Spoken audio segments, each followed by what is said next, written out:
साथियों नमस्ते, मैं कृष्णा पुष्करना स्वागत है आपके अपने YouTube channel victory of wisdom में। साथियों, जो पिछली कक्षा में हमने पढ़ा था वर्ण विचार टॉपिक हमारा पूरा हो चुका है।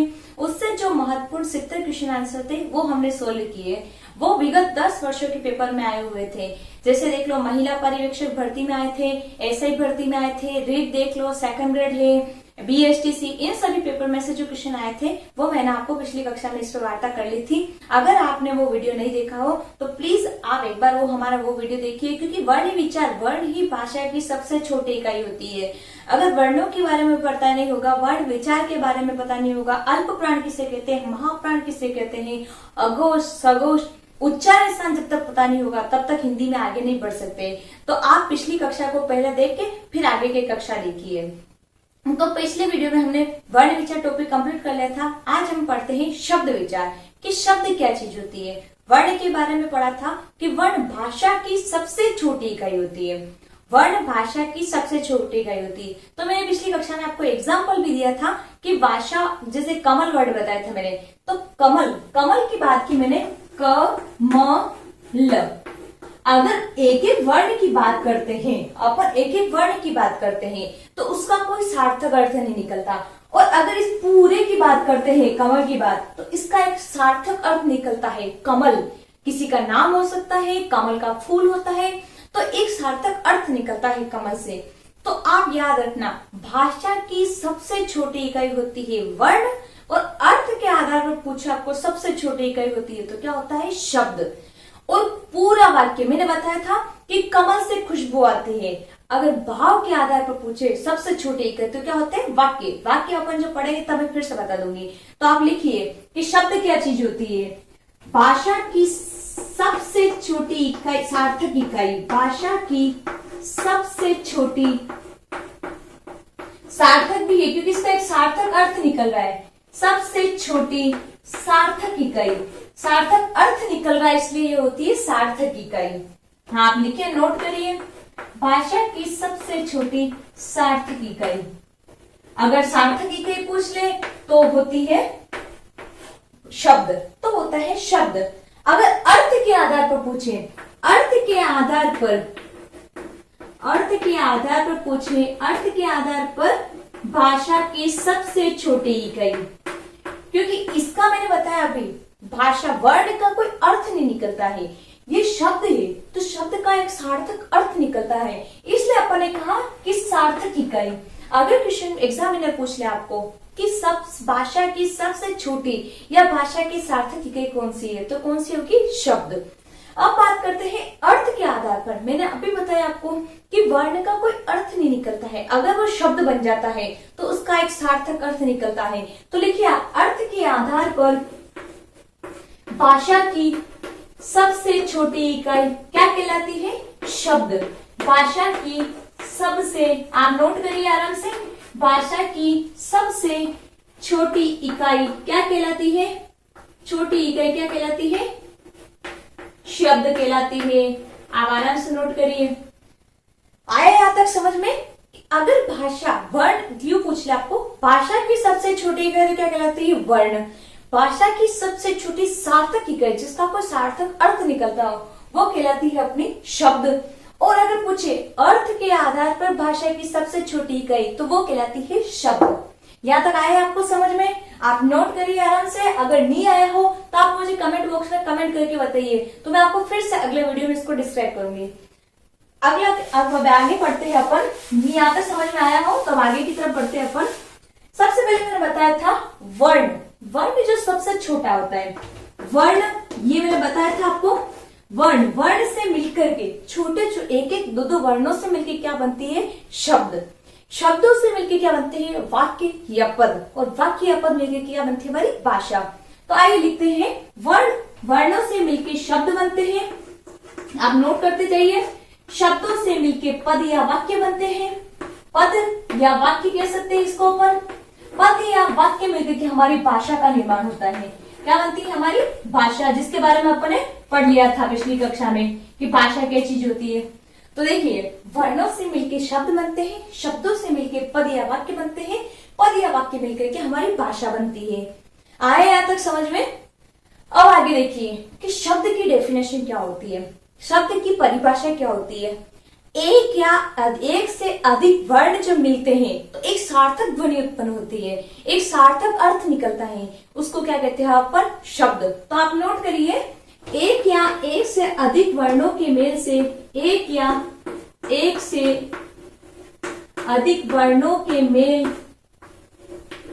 अधिक वर्णों के मेल से, आप नोट करते जाइए आराम से, वर्णों के मेल से, इसमें देखो आप ये दो वर्ण मिल रहे हैं और वर्ण मिलके ही शब्द बना रहे हैं, तो एक या दो से अधिक वर्णों के मेल से बना सार्थक ध्वनि समूह। आप नोट करिए आराम से, सार्थक जिसका कोई सार्थक अर्थ निकलता हो, सार्थक ध्वनि समूह क्या कहलाता है, ध्वनि समूह शब्द कहलाता है। क्या कहलाता है, शब्द कहलाता है, शब्द कहलाता है। आया यहाँ तक समझ में? नहीं आया हो तो आप मुझे बताना। वर्णों से मिलकर शब्दों का निर्माण होता है, शब्द से पद या वाक्य बनते हैं, पद या वाक्य मिलकर के भाषा का निर्माण होता है। अब शब्द की जो परिभाषा होती है वो होती है एक या एक से अधिक वर्णों के मेल से बना सार्थक ध्वनि समूह क्या कहलाता है, शब्द कहलाता है। आपने नोट किया। अब शब्द के आगे बढ़ते हैं हम, शब्दों के प्रकार। शब्द कितने प्रकार के होते हैं, यहां तक आया समझ में? अब शब्दों के प्रकार के बारे में पढ़ते हैं कि उत्पत्ति के आधार पर कितने प्रकार के होते हैं, प्रयोग के आधार पर कितने प्रकार के होते हैं, रचना के आधार पर कितने प्रकार के होते हैं और अर्थ के आधार पर कितने प्रकार के होते हैं। तो आइए दोस्तों पहले पढ़ते हैं उत्पत्ति के आधार पर। फर्स्ट पढ़ते हैं यहाँ पर उत्पत्ति के आधार पर। आप ही नोट करते जाइए, शब्दों की उत्पत्ति के आधार पर। फर्स्ट अपन कौन सा पढ़ रहे हैं, शब्दों की उत्पत्ति के आधार पर। आप नोट करते जाइए क्या पढ़ रहे हैं अपन, प्रकार। ऊपर हेडिंग डाल दीजिए, शब्दों के प्रकार।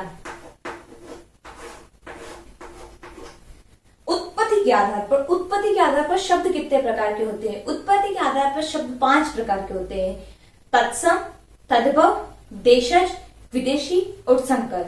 तो नोट करिए आप, उत्पत्ति के आधार पर शब्द 5 प्रकार के होते हैं। फर्स्ट होता है तत्सम। इसको अपन फिर एक बार सब लिख लेते हैं कौन कौन से प्रकार है, उसके बाद इसको अपन सही से डिस्क्राइब करेंगे। पहला है तत्सम, दूसरा फिर वर्णन करेंगे इसका, हर एक चीज को मैं अच्छे से बताऊंगी। तत्सम क्या होता है, तद्भव क्या होता है, देशज क्या होता है, विदेशी क्या होता है, संकर क्या होता है, इसको मैं बहुत अच्छे से बताऊंगी। पहले अपन ये देख लेते हैं कौन कौन से प्रकार है। फर्स्ट होता है तत्सम, सेकंड होता है तद्भव। आप नोट करते रहिए अपनी कॉपी में। फर्स्ट होता है तत्सम, सेकंड होता है तद्भव, थर्ड होता है हमारा देशज। थर्ड कौन सा होता है, देशज। फोर्थ होता है विदेशी, चौथा होता है विदेशी। आप नोट करते रहिए। नहीं समझ में आ रहा हो तो कमेंट बॉक्स में बताते रहिए मुझे, मैं आपको फिर से समझाऊं। पांचवा होता है संकर। नाम तो सुने होंगे, तत्सम, तद्भव, देशज, विदेशी, संकर। क्योंकि हर बार एग्जामिनर तत्सम और तद्भव से एक नए क्वेश्चन जरूर देता है। और विदेशी शब्द तो अभी सीटेट 2019 में भी क्वेश्चन आया था कि विदेशी शब्द कौन सा है। उसमें मैंने बताया था ऑक्सीजन शब्द जो है वो विदेशी शब्द है, जिसके ऊपर ओ की मात्रा हो, चंद्र बिंदु न होगा कि खाली चंद्र बना हो, बिंदु नहीं हो ऊपर, वो होते हैं विदेशी शब्द। तो साथियों देखते हैं उत्पत्ति के आधार पर कितने प्रकार के होते हैं, 5, तत्सम, तद्भव, देशज, विदेशी और संकर। दूसरा पढ़ेंगे अपन प्रयोग के आधार पर। आप नोट करते रहिए आपकी कॉपी में। इसके बारे में अपन एक एक के बारे में आपको अच्छे से समझाऊंगी। पहले एक बार प्रकार देख लेते हैं कि कौन कौन से प्रकार है। दूसरा लिखिए प्रयोग के आधार पर। आप लिखते रहिए अपनी कॉपी में और नहीं समझ में आए तो बताते रहिए। प्रयोग के आधार पर बात कर रहे हैं अपन। प्रयोग के आधार पर 2 प्रकार के होते हैं। फर्स्ट होता है विकारी। पहला कौन सा होता है, विकारी। दूसरा होता है अविकारी। पहला होता है विकारी, दूसरा होता है अविकारी। नाम से पता चल रहा है विकार, ये देख लेना यहाँ पे विकारी अविकारी लिख रखा है मैंने। तो सबसे पहला बात की थी उत्पत्ति के आधार पर 5 प्रकार के होते हैं, तत्सम, तद्भव, देशज, विदेशी और संकर। दूसरा बात करते हैं प्रयोग के आधार पर, इसमें होते हैं विकारी और अविकारी। विकारी नाम से पता चल रहा है विकार उत्पन्न हो, और अविकारी जिसमें विकार उत्पन्न नहीं हो, इसको अपन बाद में देखते हैं, एक बार प्रकार लिख लेते हैं। थर्ड पढ़ते हैं अपन रचना के आधार पर। तीसरा है रचना के आधार पर। रचना के आधार पर आप लिखते रहिए अपनी कॉपी में, रचना के आधार पर। ये भी सबसे इंपॉर्टेंट क्वेश्चन है, क्योंकि इसमें से भी क्वेश्चन बनता है, कभी पटवारी परीक्षा में बन जाए, रीट में बन जाए, तो आप इसको भी ध्यान से पढ़िए। ऐसा नहीं कि ऐसे निकाल दिया, ऐसे निकालोगे तो कुछ भी नहीं होगा, ऐसा नहीं निकालना है, अपने को पढ़ना है। तो आइए पढ़ते हैं रचना के आधार पर। रचना के आधार पर 3 प्रकार का होता है। पहला होता है रूढ़ शब्द। रूढ़ क्या होता है ये अपन बाद में देखेंगे, रूढ़ शब्द। दूसरा होता है यौगिक। पहला होता है रूढ़, दूसरा होता है यौगिक। थर्ड होता है योग रूढ़। यहां तक नोट कर लो आप आराम से, योग रूढ़। आए यहां तक समझ में? ड, ये उच्चित व्यंजन जो अपना है ना, उच्चित व्यंजन है ये ढ। तो आइए साथियों देखते हैं अपन। उत्पत्ति के आधार पर 5 प्रकार के होते हैं, प्रयोग के आधार पर 2 प्रकार के होते हैं, रचना के आधार पर 3 प्रकार के होते हैं, रूढ़, यौगिक और योग रूढ़। अब फोर्थ पढ़ेगा अपन 4 प्रकार के होते हैं, उत्पत्ति के आधार पर, प्रयोग के आधार पर, रचना के आधार पर और अंतिम है अर्थ के आधार पर। तो अब चौथा देखते हैं अपन, यहाँ तक नोट कर लिया आपने, अब अगला देखते हैं अपन। चौथा है अर्थ के आधार पर। अर्थ के आधार पर कौन कौन से होते हैं, लिखिए आप नोट करिए। अर्थ के आधार पर, अर्थ के आधार पर आप नोट करते जाइए आपकी कॉपी में। अर्थ के आधार पर 8 प्रकार के होते हैं, ये अपन जब पढ़ेंगे तब मैं आपको बताऊंगी, थोड़ा बहुत बता देती हूँ। इसमें आते हैं पर्यायवाची, विलोम शब्द, पर्यायवाची, विलोम शब्द आप नोट करिए। फिर मैं इसको सही से समझाती हूँ, एक बार आप नोट कर लीजिए, प्रकार नोट कर लीजिए, उसके बाद मैं आपको समझाती हूँ। पर्यायवाची हो गए, विलोम शब्द हो गए, उसके बाद ये बैठा दो नीचे वाला, आपने नोट कर लिया होगा। अब इसमें देखिए पर्यायवाची हो गए, विलोम शब्द हो गए, उसके बाद एकार्थी शब्द हो गए। एकार्थी शब्द सुने, एकार्थी शब्द क्या होता है, नाम से पता चलता है, आधे अक्षरों का तो नाम, आधे शब्दों का तो नाम से पता चल जाता है। एकार्थी, एक अर्थ वाले।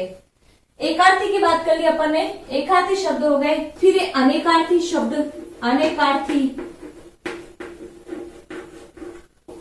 उसके बाद ध्वन्यार्थक, जो अलग अलग ध्वनि वाले हैं, ध्वन्यार्थक,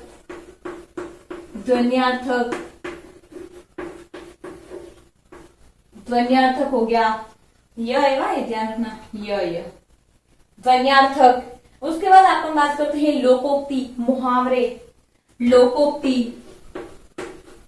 ये अपन जब पढ़ेंगे इसको वीर से, उस टाइम में आपको बता दूंगी क्या क्या क्या होते हैं। एकार्थी क्या होते हैं, अनेकार्थी क्या होते हैं, लोकोक्ति क्या होती है, मुहावरे क्या होते हैं। ये जब अपन पढ़ेंगे ना इसको एक एक चीज को, तब मैं आपको बता दूंगी। लोकोक्ति, मुहावरे, युग्म शब्द कितने हो गए, 1 2 3 4 5 6 युग्म शब्द।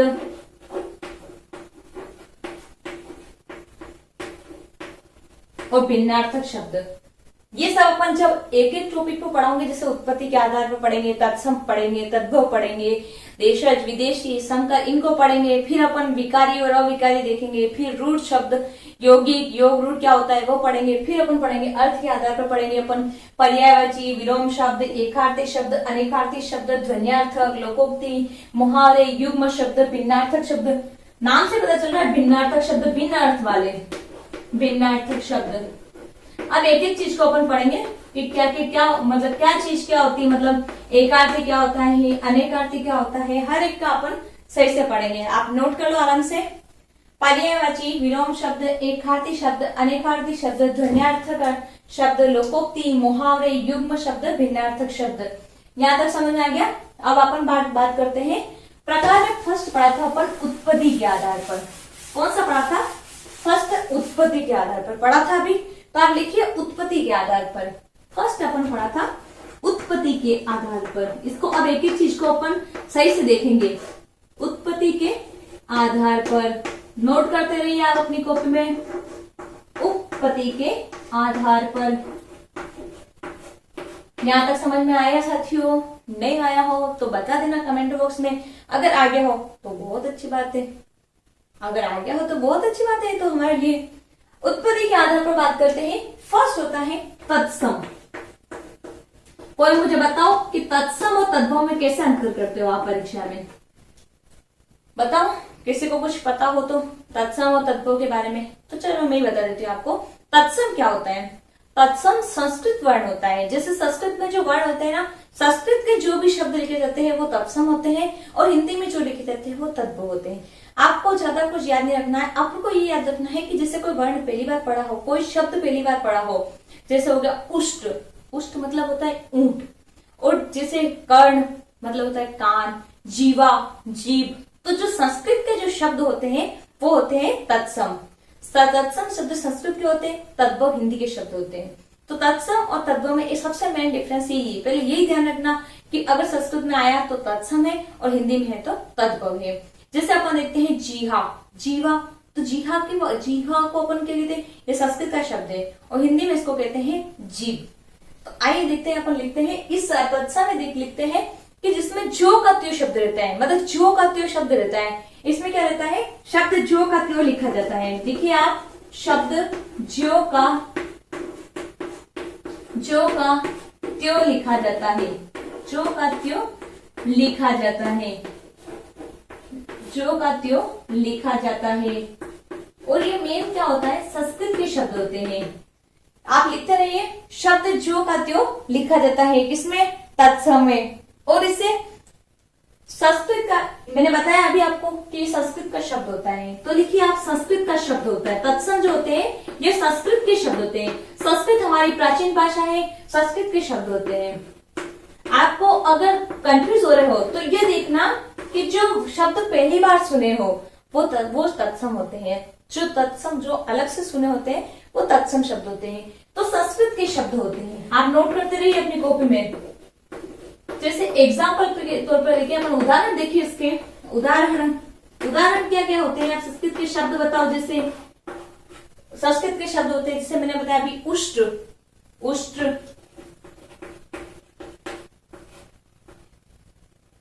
उष्ट हो गया। उसके बाद देख लो जीहा।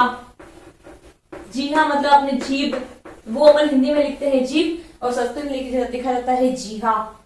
उसके बाद करते हैं अपन कर्ण। संस्कृत में इसको कर्ण लिखते हैं, हिंदी में कान लिखते हैं अपन। उष्ट हो गया, जीवा हो गया, कर्ण हो गया।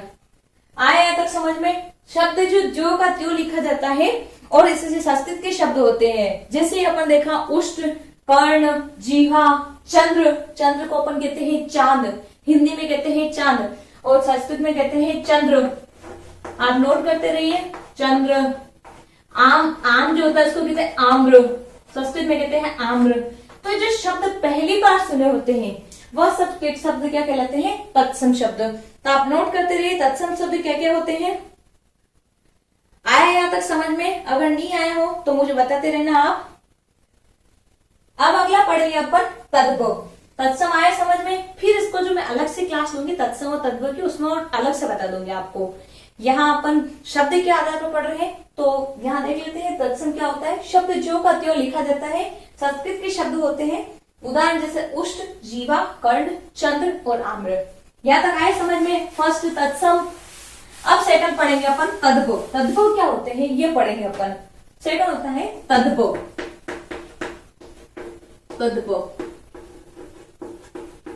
तद्भव का मैंने भी बताया था आपको, हिंदी के शब्द होते हैं।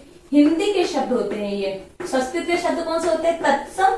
और हिंदी के शब्द कौन से होते हैं? तद्भव। तो साथी आप नोट करिए कि ये हिंदी के शब्द होते हैं। जैसे अपन बात करते हैं, मैंने भी बताया कि जैसे जीहा,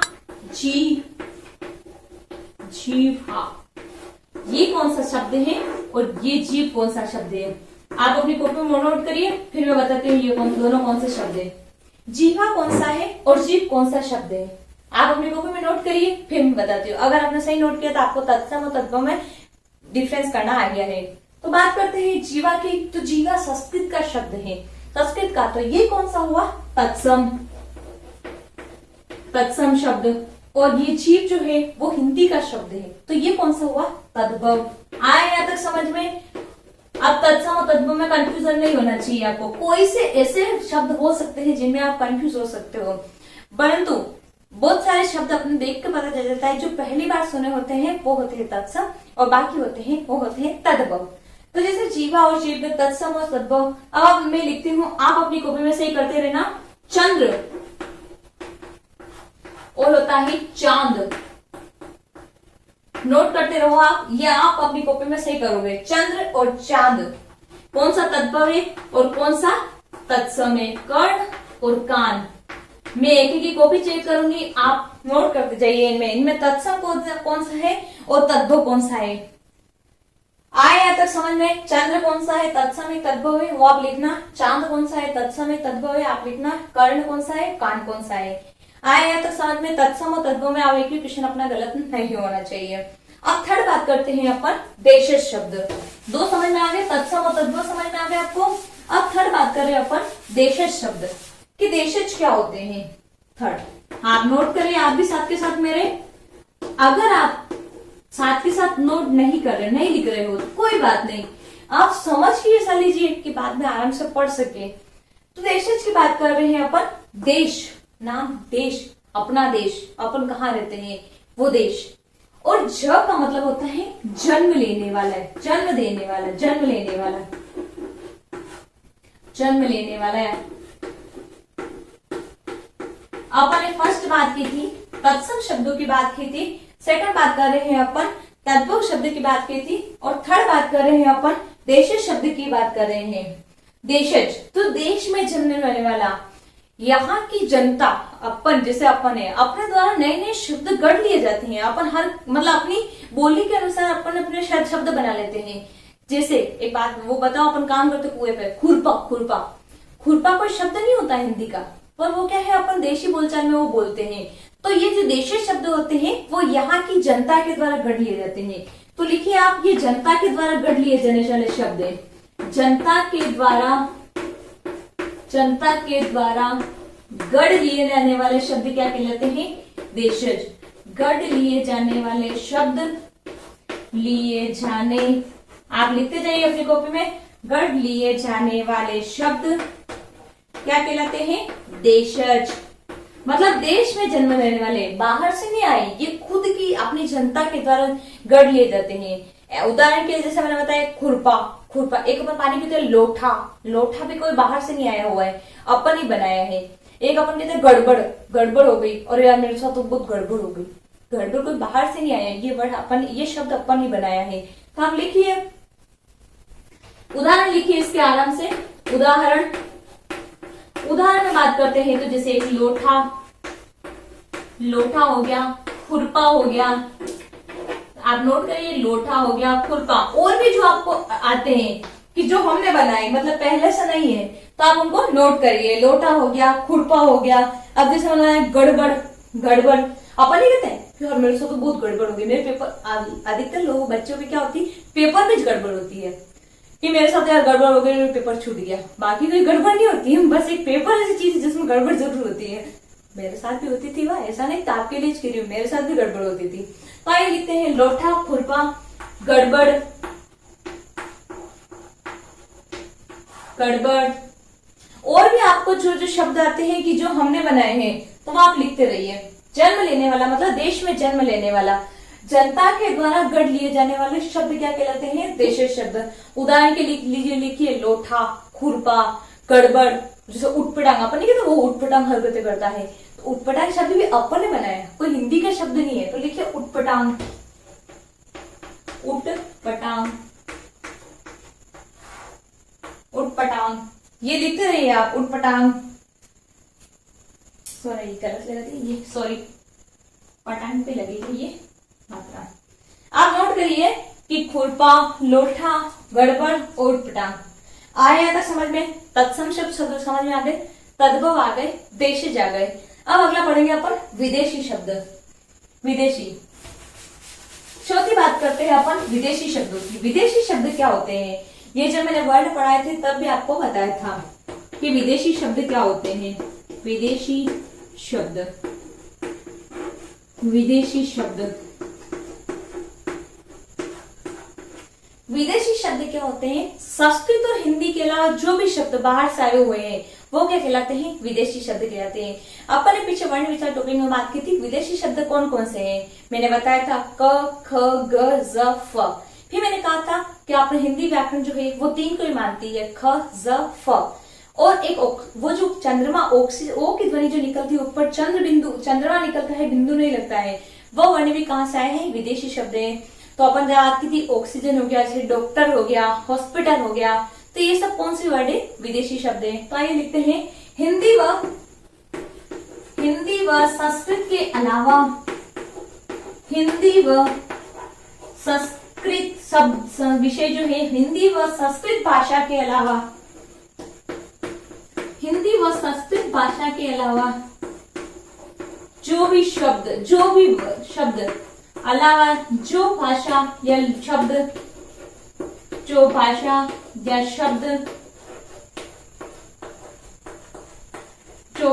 या शब्द बाहर से आए हुए हैं, मैं मेरे हिसाब से लिखा रही हूँ, आपको याद करने के हिसाब से सही रहेगा।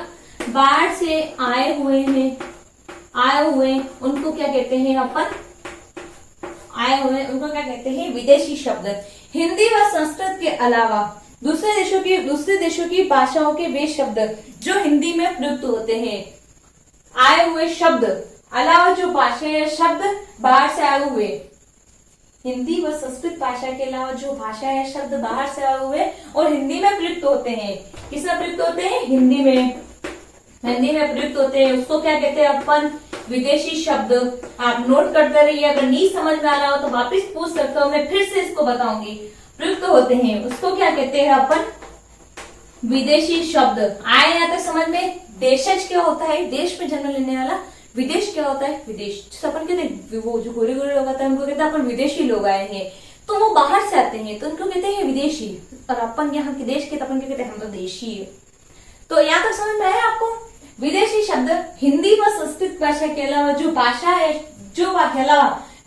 या शब्द बाहर से आए हुए हैं उनको क्या, जो हिंदी में प्रयुक्त होते हैं, हिंदी व संस्कृत भाषा के अलावा जो भाषा या शब्द बाहर से आए हुए जो हमारे हिंदी में प्रयुक्त होते हैं उसे क्या कहते हैं अपन? विदेशी शब्द कहते हैं। जैसे विदेशी शब्द की बात करते हैं तो एक उदाहरण लिखिए आप भी। उदाहरण में जैसे हॉस्टल गए कभी? हॉस्टल, हॉस्पिटल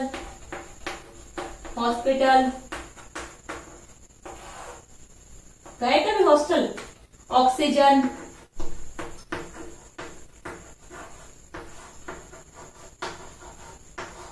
आप जैसे वो चाय पीते, चाय भी बाहर से आई, चाय अपने यहाँ की नहीं है। चाय, सूट, ये सब बाहर से आए हुए, ये अपने यहाँ के शब्द नहीं है। तो आप देखिए हॉस्पिटल, हॉस्टल, उसके बाद चाय, सूट, ऑक्सीजन, ये सब बाहर से आए हुए शब्द हैं। जैसे हो गया कलेक्टर, क्रिकेट, बस, कलेक्टर, ये सब बाहर से वर्ड है। अपन बोलते जरूर है पर बाहर से आए हुए। कलेक्टर हो गया, क्रिकेट हो गया, बस हो गया, ये सब शब्द बाहर से आए हुए हैं। तो ये पढ़ लिया अपन ने, विदेशी शब्द कंप्लीट हो गए। आपको समझ में आया? तत्सम हो गया, तद्भव हो गया, देशिज हो गया, विदेशी हो गया। अब हम पढ़ते हैं संकर शब्द। 5वां लास्ट बचा अपन ने संकर शब्द। आए यहाँ तक समझ में? अगर नहीं आए हो तो मुझे बताना आप जरूर। अगली बात करते हैं अपन संकर शब्द। 5वां है संकर शब्द।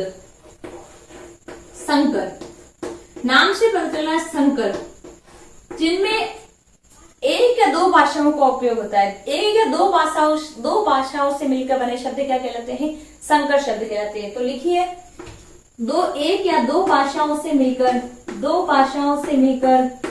बने शब्द क्या कहलाते हैं? जैसे दो भाषाएं काम आती है वैसे शब्दों को क्या कहलाते हैं अपन? ऐसे शब्दों को अपन कहते हैं संकर शब्द। एक या दो भाषाओं से मिलकर बने शब्द से मिलकर बने शब्द क्या कहलाते हैं? मिलकर बने शब्द। आप नोट करते रहिए, अगर नहीं समझ में आ रहा हो तो आप मुझे पूछ लेना। ऐसा नहीं हो कि समझ में नहीं आ रहा आप आगे बढ़ा दो। जहां आपको समझ में नहीं आता है वहीं पे स्टॉप करके आप कमेंट करिए कि मैडम ये समझ में नहीं आया, मैं फिर से आपको बताऊंगी, ये मेरा पूरी गारंटी है, मैं फिर से आपको बताऊंगी।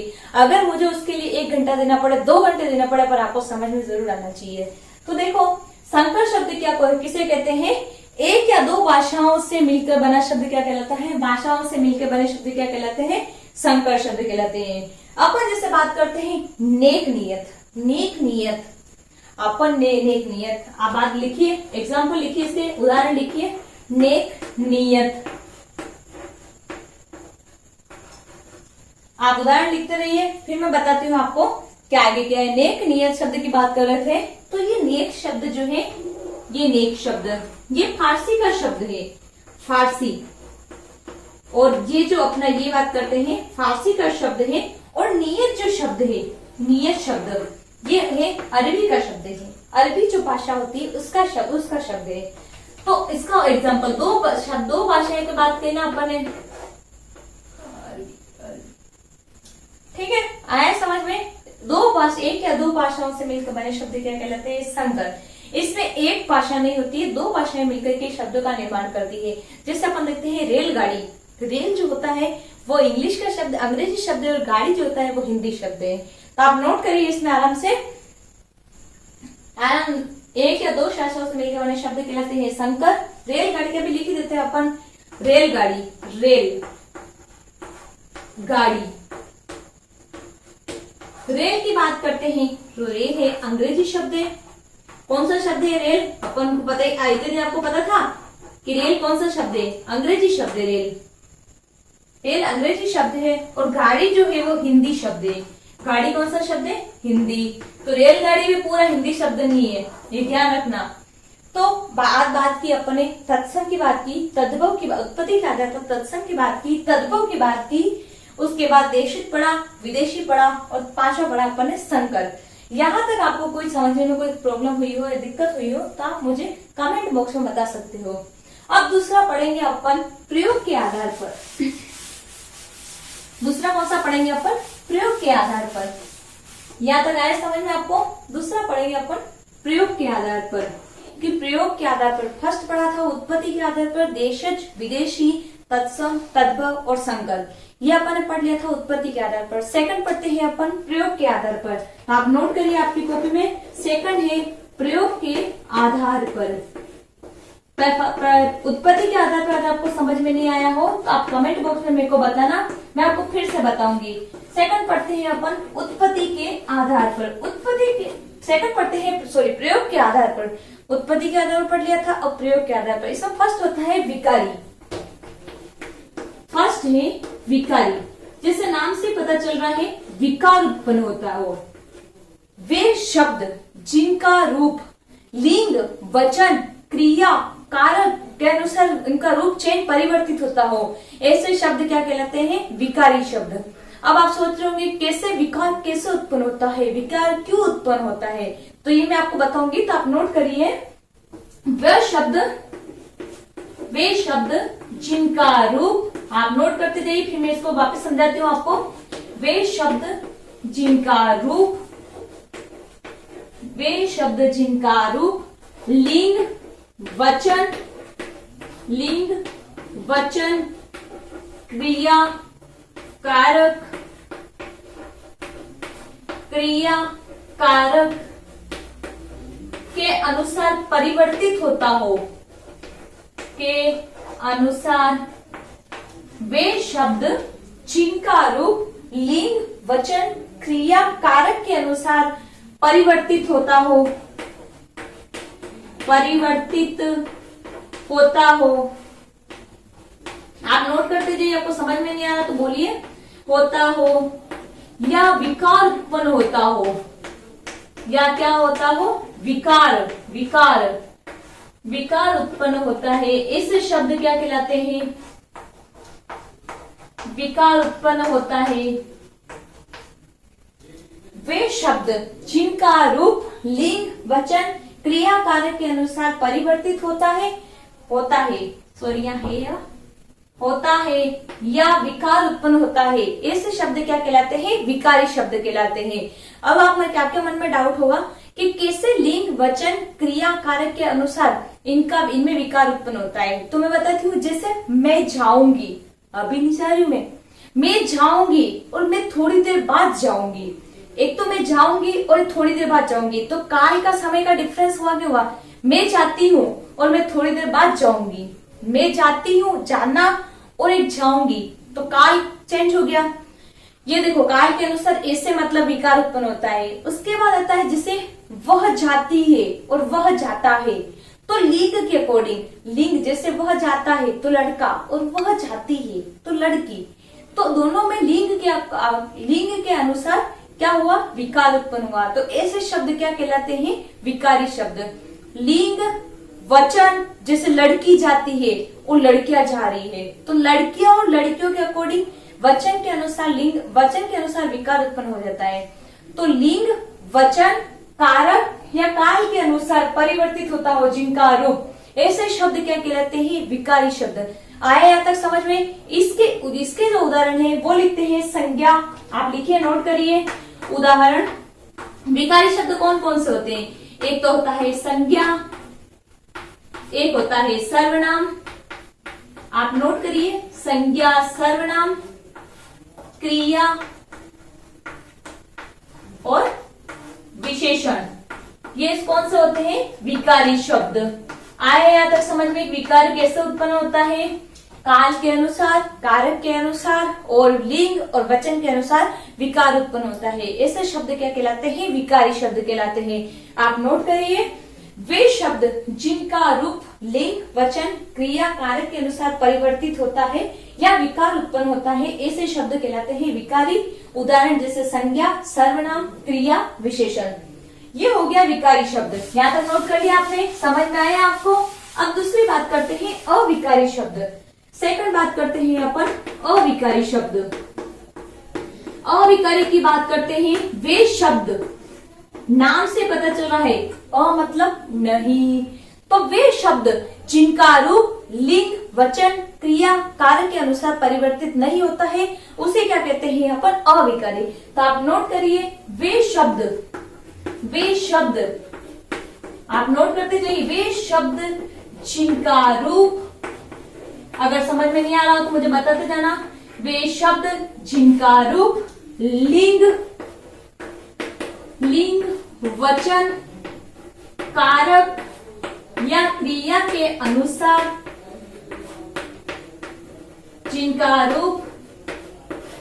वे शब्द जिनका रूप लिंग वचन कारक क्रिया के अनुसार परिवर्तित नहीं होता है, के अनुसार परिवर्तित नहीं होता है, अनुसार परिवर्तित नहीं होता है, उसे क्या कहते हैं अपन, अविकारी शब्द। परिवर्तित नहीं होता है उसे क्या कहते हैं, या विकार उत्पन्न नहीं होता है उसे क्या कहते हैं, अविकारी शब्द कहते हैं। उदाहरण के लिए देख लो, अवयव जो होते हैं वह सारे क्या होते हैं, उदाहरण देख लो आप, अवयव जो होते हैं, ये जब अपन अवयव पढ़ेंगे तब मैं बताऊंगी। इसमें देख लो आप, संबंध बोधक, क्रिया विशेषण, ये सब इसके एग्जाम्पल है। संबंध बोधक, ये सब अवयव के प्रकार ही है। संबंध बोधक आप नोट करिए, आपको समझ में नहीं आ रहा तो मुझे बताइए। संबंध बोधक, क्रिया विशेषण, कौन सा है, क्रिया विशेषण, आप नोट करते जाइए, क्रिया विशेषण, क्रिया विशेषण, या सही से देख लेना, क्रिया विशेषण लिख रखा करें। तो साथियों बात करते हैं अविकारी शब्द। वे शब्द जिनका रूप लिंग वचन कारक और क्रिया के अनुसार परिवर्तित नहीं होता है या उनमें विकार उत्पन्न नहीं होता है, इससे क्या कहते हैं, अविकारी। जैसे मैं बताऊं कि वह लड़की बहुत सुंदर है और वह लड़का बहुत सुंदर है। सुंदर शब्द जो है वो अवयव है, मतलब लड़की के लिए भी वही प्रयुक्त हो रहा है और लड़के के लिए भी वही प्रयुक्त हो रहा है। तो जिनमें रूप परिवर्तित नहीं होता है वो क्या कहलाते हैं, अपरिवर्तित, वह सदैव एक जैसे ही बने रहते हैं, ये होते हैं अविकारी शब्द। उदाहरण जैसे देख लो, अवयव, संबंध बोधक, क्रिया विशेषण, विस्मयादि बोधक। अपन लड़की के लिए अरे वाह क्या मस्त है और लड़के के लिए भी अरे वाह क्या मस्त है, तो विस्मयादि बोधक, अरे तो ये विस्मय होता है। तो आए यहाँ तक समझ में विकारी और अविकारी। तो साथियों आज अपने पढ़ा उत्पत्ति के आधार पर, प्रयोग के आधार पर। कल पढ़ेंगे अपन अर्थ के आधार पर और रचना के आधार पर। कल की क्लास में अपन रचना और अर्थ के आधार पर देखेंगे। तो आज के थोड़ा सा अपन रिवीजन कर लेते हैं कि वर्णों से मिलकर शब्द बनते हैं, शब्दों से मिलकर वाक्य बनते हैं और वाक्य से मिलकर भाषा बनती है। शब्द किसे कहते हैं? भाषा की सबसे छोटी सार्थक इकाई क्या कहलाती है? शब्द कहलाती है। आया यहाँ तक समझ में? भी शब्दों का वर्गीकरण देखा अपन ने। फर्स्ट था उत्पत्ति के आधार पर। उत्पत्ति के आधार पर 5 प्रकार का था। फर्स्ट था तत्सम, फिर तद्भव, फिर देशज, फिर विदेशी और संकर। सेकंड पढ़ा था अपन ने ये प्रयोग के आधार पर। प्रयोग के आधार पर 2 पढ़े थे, विकारी और अविकारी। अब तीसरा कल पढ़ेंगे रचना या बनावट के आधार पर। कौन कौन से बताया था मैंने? रूढ़ शब्द, यौगिक और योग रूढ़। फिर अर्थ के आधार पर 8 प्रकार पढ़ेंगे। तो आप भी घर पे जाके अपना रिवाइज करते रहना। अगर कोई डाउट हो तो मुझे आगे आप कमेंट बॉक्स में बता सकते हो। मैं अगली कक्षा में आपका डाउट क्लियर करूंगी। इसी के साथ आप सभी का बहुत बहुत धन्यवाद। जय हिंद, जय भारत, वंदे मातरम।